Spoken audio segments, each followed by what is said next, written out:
After waking up with a jolt, the girl lay in bed a few seconds longer. Reaching over to switch on her bedside lamp, she tried to remember exactly what had stolen her sweet slumber away. When she couldn't, the brunette swung her legs over the side of the bed and heaved herself up. Checking the time on her phone, she snorted when she saw it was midnight, the witching hour. Knowing that sleep would only evade her, she left her bedroom for the kitchen, a good cup of coffee on her mind. As she passed by her front door, a chill spread like liquid fire down her spine. It's only winter, she told herself, focusing again on the coffee plan. Measuring out scoops, water, and preparing her cup kept her occupied, but as the dark liquid boiled, she had nothing left to keep her mind from wandering off. The chill returned, and she couldn't help but glance behind her to the front door. It stood there innocently enough, just like always. The deadbolt was still in place, and she could see nothing amiss with it. Turning back to her coffee, she did her best to forget about the feeling. With her cup in hand, she started back towards her bedroom.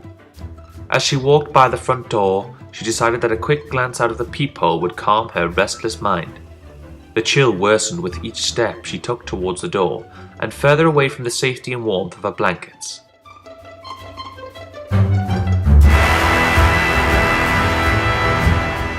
She pressed her empty hand against the cold metal door and took a deep breath before leading her eye to the peephole. At first, she could only see an inky blackness that somehow seemed to swirl in itself. When she blinked in surprise, the void melted away. She wished it hadn't.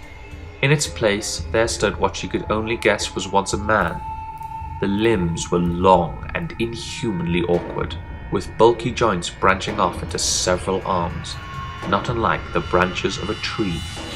The creature was draped in a black suit, somehow making the thing more nightmarish to her. The icing on the proverbial cake, however, was what passed as this hellish thing's face. It was as though her mind blurred the ghastly visage to spare itself further shock and horror. She shoved herself away from the door, with the hand still pressed against it. The scalding mug of coffee fell, the liquid burning her bare legs as she fell backwards and tried to crawl away from the door. She knew, somehow, that her mind hadn't been playing tricks on her. As she crab-walked away from the door, she watched as tendrils as black as the void she first saw snake around through the cracks. The girl was trapped between the instinct to flee and the gut feeling to not turn her back on the door. When the door jolted, the urge to flee overcame her, and she slipped in the burning liquid as she tried to make her way back to the room. She knew deep down that she was trapping herself in a corner, but she had to get away from the door. The girl was halfway down the hallway when she heard the previously locked door creak open. She screamed and slipped into a wall, cracking her chin on it and stunning her. After that, there was only blackness.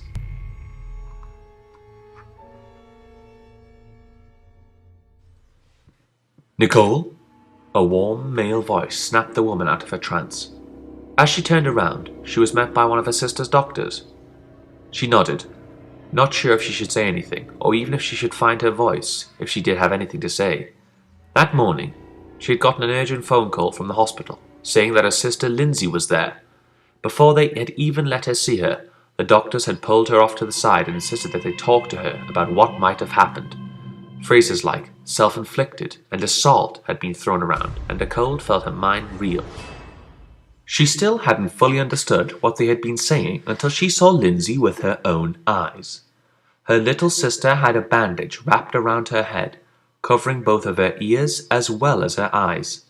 They said it was to keep her now deadened eyes from drying out and to try to keep infection out of the wounds Lindsay had made to her ears.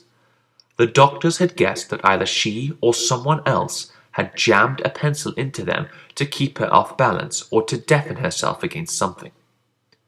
There was the mix of first and second degree burns on her hands, legs, and feet from what was assumed to be the coffee her neighbors found all over the entry to her apartment.